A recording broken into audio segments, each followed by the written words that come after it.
Hello everyone. Today I have with me Arihant Vashisht. He secured All India rank 17 in JEE 2022 and he's studying at IIT Bombay. He is doing computer science at IIT Bombay. So this year I had four students in top 100. So one of them is Arihant Vashisht sitting right before you. Another was Ojas Maheshwari. He secured All India rank 26 and then he's also at IIT Bombay, and then there are two more students, Arnav Jain and Harshal Singh Sindal. They are pursuing computer science at IIT Delhi. So these were my best students, and they were very hard. All the students they were very hard working, and we are very fortunate to have Arihant Vashish today on this video. So welcome Arihant. Today I'll be interacting, doing a brief interaction with him. तो मैं yeah. So Arihant, I asked my students, the current batch students, that if you have any queries regarding your JEE preparation, so I'll be asking some of those questions to you. So one of the queries was like, right now we have only 1 month left for JEE main. So what would you suggest that how should one utilize this time? Right now it's not even 1 month left. Right now it's only 2 weeks. But even if for the let's say second attempt, only few days are left. So what do you suggest? How should the students manage their time? So right now, according to me, the most crucial thing is solve as many papers as you can, because during this time you can't learn anything new. So revise what you have learned till now and solve as many papers as you can. Like two papers a day will be a good thing. You can solve two papers in a day, then take a break, then two papers a day, then a break. Absolutely, yeah. Because this is the time when you have studied almost everything and you need to basically recap everything and you need to have everything on your tips. So solving the paper would definitely going to help. So On one day you solve papers, the next day you revise, yeah, then solve the papers. yeah.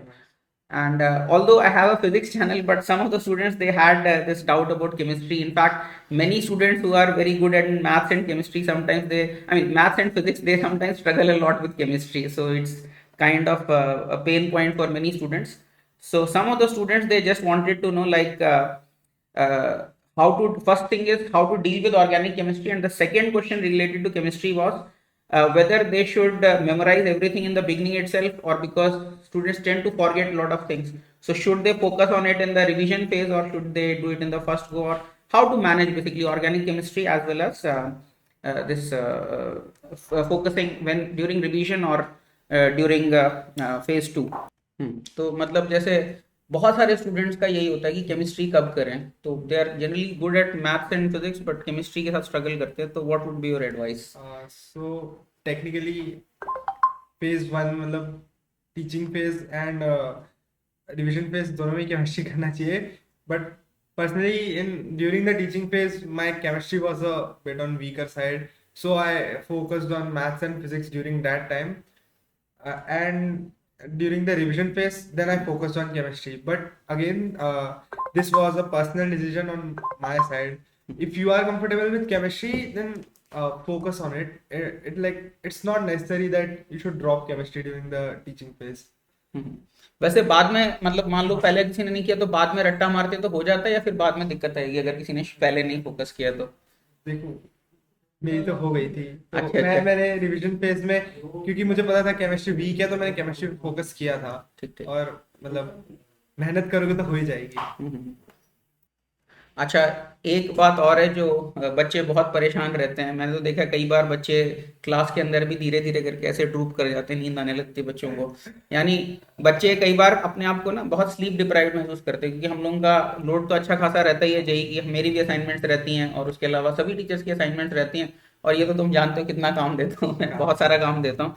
तो बच्चों का ये था कि भाई तुम्हारा studying versus sleeping hours किस तरह से रहता था, कैसे मैनेज करते थे? क्या तुम भी स्लीप डिप्राइव्ड फील करते थे, या फिर feel sleep deprived and do it anyway, या what would you recommend for the students? देखो स्लीप साइकिल बहुत ज़रूरी है, तो मैं अपनी स्लीप प्रॉपरली मेंटेन करता था। I used to sleep 6 to 7 hours every day, and that's very important. Don't deprive your sleep. और दूसरी चीज, क्लास में नींद आती थी तो सर को पता ही है, हमें जब क्लास में नींद आती थी हम डेस्क से खड़े हो जाते थे और खड़े होकर पढ़ाई करते थे, मतलब ताकि हम सोए ना। तो वो कर सकते हो। स्लीप अच्छे से करो, वो तो जरूरी है। बिल्कुल, लाइक क्योंकि हाँ, क्योंकि अगर स्लीपी फील करोगे तो इनफैक्ट कॉन्सेप्ट रजिस्टर नहीं होगा, अगले हाँ दिन की क्लास प्रॉपरली रजिस्टर नहीं होगी, एंड फिजिक्स जैसा कनेक्टेड सब्जेक्ट तो ऊपर से निकलने लग जाएगा। तो स्लीप ठीक ठाक लेनी चाहिए। मैं खुद तो बोलता हूँ कि कम से कम 6 घंटा तो सोना चाहिए, ठीक है। हाँ, 6 घंटे से कम में मुश्किल हो जाएगी, तो at least you should sleep for 6 hours, और उसी के बीच में ऑप्टिमाइज करना है हमको सारे सब्जेक्ट्स को, है ना। एंड हाँ एक और चीज, हाँ। वो जो sleep deprived but still we will do it, वो चीज हम्म, आईआईटी में आके तुम कर सकते हो, आईआईटी से पहले मत करो। मैं अभी वही करता हूँ। आईआईटी में तो मेरे ख्याल से कम सोते हैं ना बच्चे, बहुत बहुत। कम सोता हूँ मैं। हाँ हाँ हाँ, और स्पेशली मुझे लगता है सीएस वाले तो ज्यादा ही कम सोते हैं कुछ, है ना। हाँ मतलब हाँ हाँ। 4 घंटे 5 घंटे ही सोता क्योंकि हूँ। मेरे को याद है, मैं भी जब आईआईटी में था तो देर रात तक गप मारते रहते थे, 2-3 बजे तक वही गप्पे वही, मारते रहते थे। उसके बाद तो बिल्कुल। हाँ, कई बार तो सनराइज इस साइड से देखते थे, उस साइड से देखते ही नहीं थे अरे सनराइज। लेकिन ये सब तुम बाद में करना, हाँ अभी हाँ, प्रॉपर जेई स्लीप के होना टाइम पे तो चाहिए। डिसिप्लिन चाहिए, पूरा डिसिप्लिन चाहिए, नहीं तो जेई क्लियर नहीं होगा, है ना। हम्म, हाँ। अच्छा, इसके अलावा फिर क्या है कि जैसे बच्चों के मार्क्स कम आते हैं कई बार, तो बच्चे थोड़ा सा, यानी साइकोलॉजिकल स्टेट भी बच्चों की ऊपर नीचे होती रहती है काफी। I am not sure whether you have experience that, but हाँ हाँ, तो स्पेशली जो बच्चे थोड़ा सा एवरेज परफॉर्मेंस होते हैं उनके साथ और ज्यादा प्रेशर होता है, क्योंकि पेरेंट्स भी डांट देंगे, इधर टीचर भी डांट देगा, सब कोई डांट देगा, ऊपर से खुद भी उनका एम्बिशन तो होता ही है कि भाई सब लोग अच्छा करें, तो हाँ। खुद के एम्बिशन पे खरे नहीं उतर रहे। तो इस तरह के इमोशनल प्रेशर से how did you deal with all those things? मैं 2 वर्ड कहूंगा, भरोसा रखो। देखो, मेहनत करो अपनी साइड से, रिजल्ट के बारे में मत सोचो।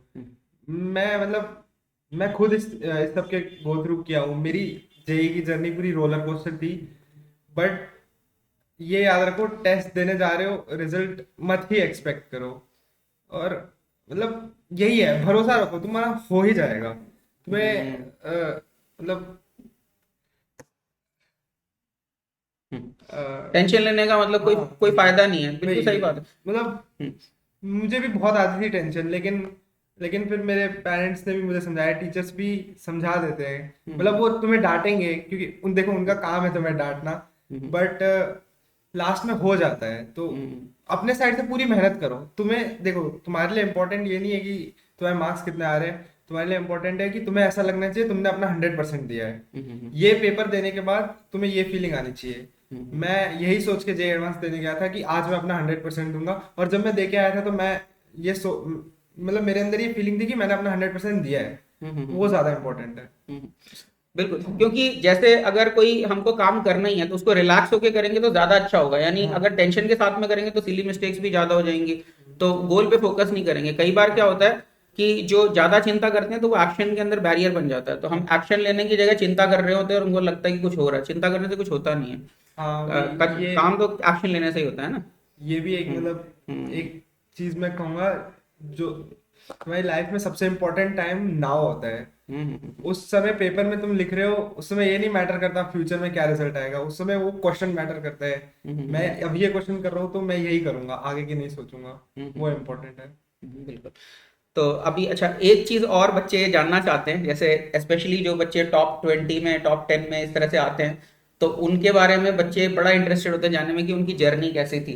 क्या तुम शुरू से स्टड थे, बॉन्ड थे, कि तुम्हें पता था कि एकदम टॉप 20 में आओगे, या फिर मतलब over a period of time तुमको लगा कि भाई मेहनत से मैं यहाँ तक पहुंच सकता हूँ, या how was your journey, how would you describe your journey, ठीक किस है। तरह से लगता है तुमको? हाँ। तो आईआईटी बॉम्बे सीएसई जाने का सपना तो मेरे को 9th या 10th में आया था, क्योंकि मुझे उस समय कंप्यूटर साइंस में इंटरेस्ट था। और किसी ने मैंने पूछा था फिर किसी कौन सा बेस्ट कॉलेज है, तो आईआईटी बॉम्बे सीएसई कहा गया था। और फिर मुझे 10th में या 9th में किसी ने कह दिया था कि आईआईटी बॉम्बे सीएसई लेना है, जनरल हो, बहुत हम्म, मुश्किल है। अच्छा। तो उस दिन मैंने वो चैलेंज ले लिया। हम्म ऐसे कैसे मुश्किल है भाई, ये तो करना ही पड़ेगा अब। हम्म हम्म तो हम्म स्टार्टिंग से तो मैं नहीं था इतना, मैं हम्म 10th में सेल्फ स्टडी करी थी। हम्म। और फिर मतलब मुझे जाना था यहाँ पे, तो करी, मैंने बहुत मेहनत करी यहाँ जाने के लिए। हम्म, मतलब मेहनत करो यार, हम्म। और कोई सॉल्यूशन नहीं है उसके अलावा। मतलब फुली मोटिवेटेड होके हाँ अपने माइंड को मतलब बस लॉक कर दो कि इधर तक पहुंचना है मुझे, हाँ, है ना, यहाँ पहुंचना है और बिल्कुल। मेहनत करते जाओ। हम्म, बिल्कुल। हाँ। और यहाँ पे एक चीज मैं ये कहना चाहूंगा कि taking action is more important than not taking action. कई बार बच्चे क्या होते हैं, अच्छा इतना मेरा ड्रीम है, इस तक पहुंच पाऊंगा या नहीं पहुंच पाऊंगा, उस चक्कर में कुछ भी नहीं करते। मेरे को लगता है कुछ करोगे तब तो पहुंचोगे, करोगे नहीं तो पहुंचोगे कैसे। तो ये जो फ्रीजिंग मैकेनिज्म होता है ना, you should not fall victim to this freezing mechanism. कई बार हमारा ड्रीम जो है हमारे एक्शंस को फ्रीज कर देता है, वो कभी भी नहीं होना चाहिए। ड्रीम और देखा है तो do something daily to achieve your dream. Yes Arihant, you और wanted- हाँ। ये सोचना छोड़ दो कि अरे यार मैं तो 10th तक स्टड नहीं था, अब मैं कैसे आईआईटी बॉम्बे पहुंचू।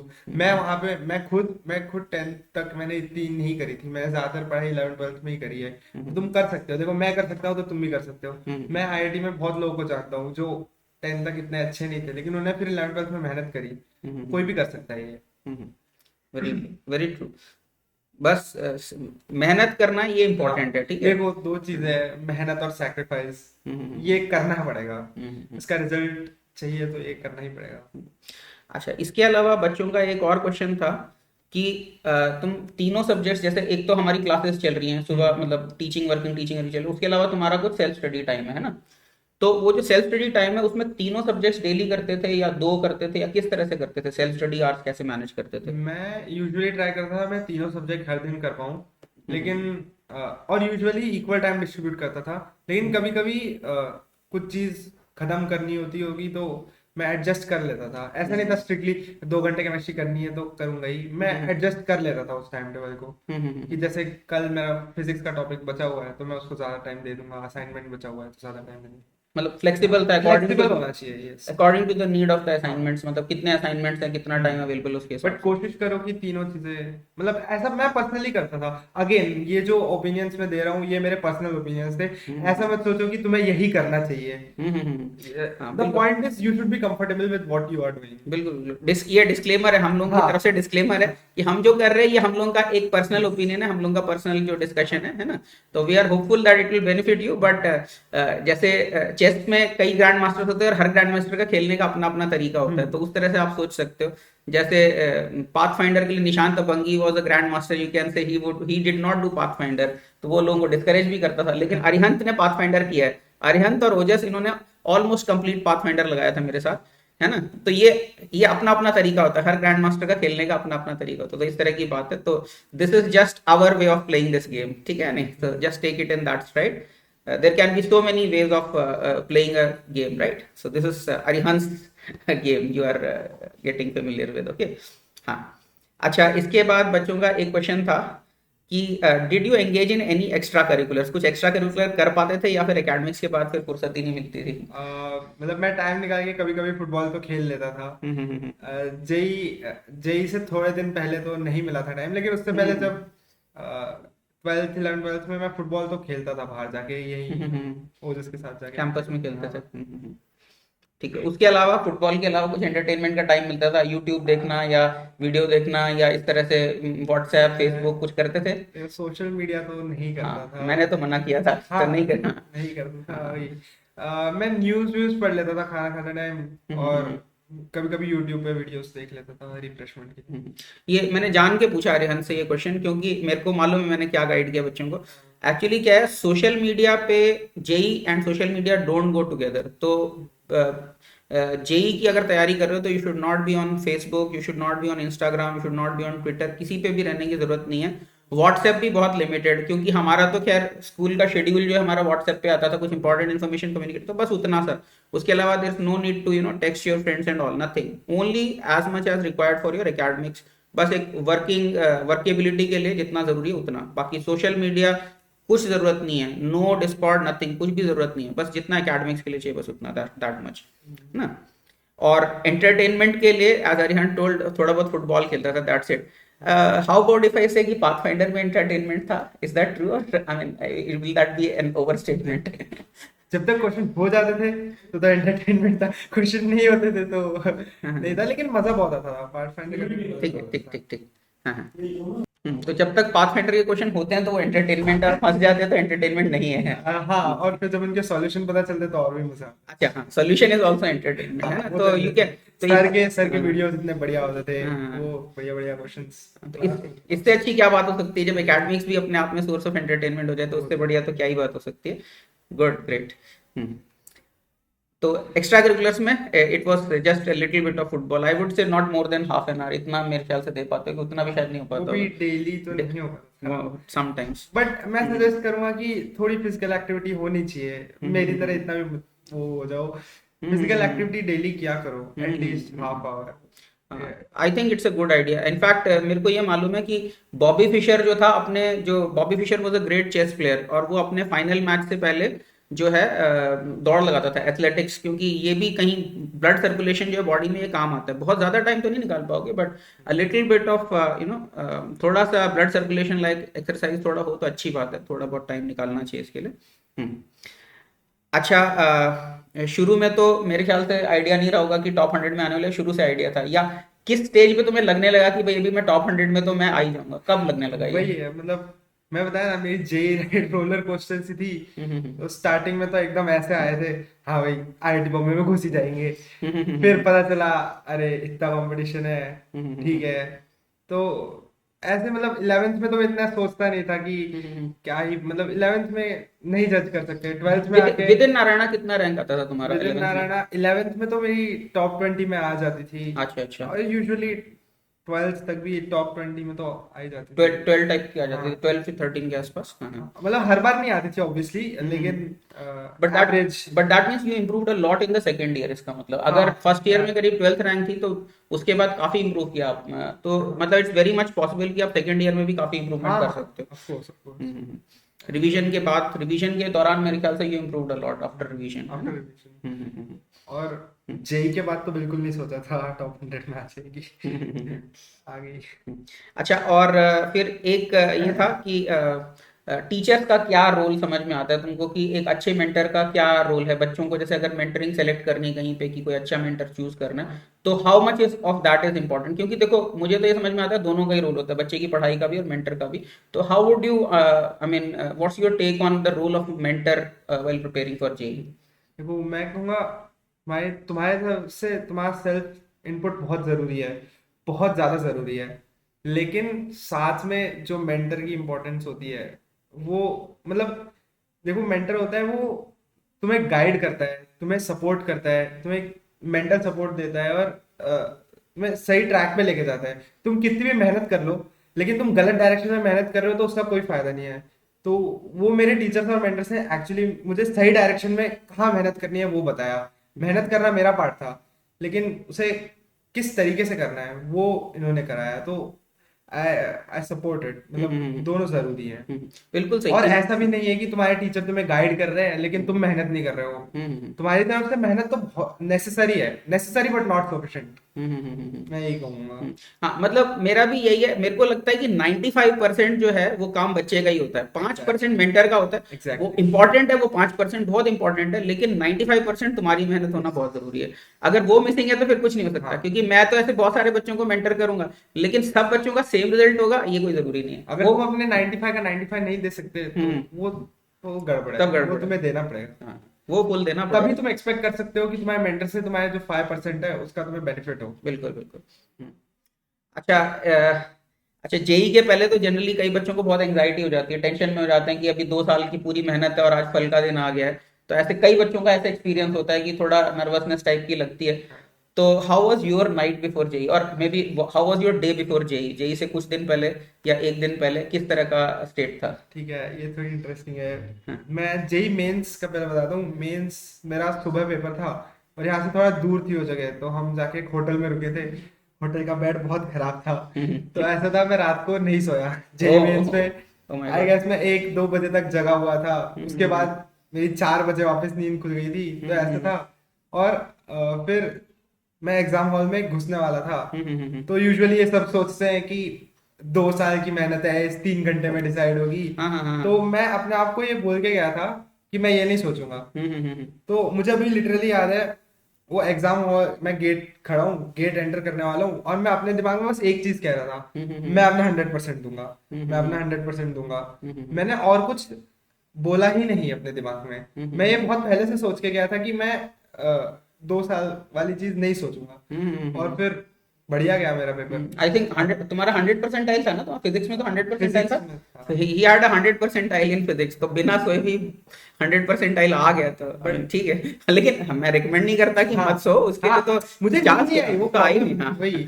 हाँ। जेई एडवांस से पहले तो मैं एकदम प्रॉपर स्लीप लेके गया था, और हम्म। प्रॉपर माइंडसेट के साथ हाँ, गया था। और उसके बाद बच्चों ने ये भी पूछा था कि जेई लिखने के बाद अगला दिन कैसा गया? पूछो मत यार। मत उस दिन तो हम बहुत दुखी हो गए थे। मतलब देखो ऐसा था, पेपर हमारे साल का थोड़ा डिफिकल्ट था, तो मार्क्स सबके ही कम आए थे, लेकिन हमें नहीं पता था कि सबके ही कम है। हम तो ये सोच रहे थे दिल्ली भी मिल गया तो बहुत बढ़िया बात हो जाएगी, लेकिन ठीक है, अच्छा रिजल्ट आ गया हमारा। इनफैक्ट इस बार का जेई 2022 थोड़ा सा लो स्कोरिंग था कंपैरेटिवली, काफी आड़े टेढ़े क्वेश्चंस थे, एक आध कंप्रेसिबल बर्नौली पे भी क्वेश्चन था, हाँ, तो it was quite challenging. I mean particularly physics में बोल सकता हूँ। पे मैंने 10 मिनट हाँ वेस्ट किए थे। हाँ, तो अभी मैंने कंप्रेसिबल बर्नौली का तो मैंने नोट्स ही बना के दे दिए बच्चों को, वही। मैंने वीडियो रिकॉर्ड कर दी, इनफैक्ट लेक्चर ही रिकॉर्ड कर दिया हाँ, उसका कंप्रेसिबल वही। बर्नौली पे, है ना। तो थोड़ा सा टफ था, बट ऐसा होता है। इनफैक्ट मैंने जब जेई लिखा था तो मैं भी बहुत उदास हो गया था, मैंने मम्मी को जाके बोला मेरा कुछ नहीं होने वाला। लॉन्ग बैक 1995 में मैंने जेई लिखा था, तब फिर चेक किया तो मेरा 538 रैंक था, वही। तो not as brilliant as Arihant, but कुछ अरे तो कर चलो। लिया। हाँ, ठीक है। तो अच्छा, इसके बाद एक लास्ट क्वेश्चन हम लोग जानना चाहेंगे आईआईटी में जाने के बाद। How is your campus life? क्या मजा आ रहा है, क्या हो रहा है, कैसा हो रहा है आईआईटी बॉम्बे में, क्या कैंपस लग रहा लाइफ तो बहुत बढ़िया होती है, है? बहुत मजा आता है, वो तो है। हम्म। मतलब जितनी मेहनत करते हो ना तुम, और उसके बाद वहाँ कैंपस में जाके चिल लाइफ जीते हो, हम्म। वो वर्थ इट होती है। हम्म। मतलब मैं तो बहुत एंजॉय कर रहा हूँ पर्सनली कैंपस लाइफ को इस तो समय। एक्स्ट्रा करिकुलर्स में इन्वॉल्व हो वहाँ पे? हाँ, थोड़े हम्म बहुत तो कर ही लेता हूँ। हाँ, बहुत ऐसा अपॉर्चुनिटी मतलब, बहुत हाँ है, हाँ, वो तो है। हम्म। तुमको मतलब तुम्हारा हॉरिजॉन एकदम खुल जाएगा, हम्म। बहुत कुछ तुम्हें करने का अपॉर्चुनिटीज मिलेंगी, वो तो है।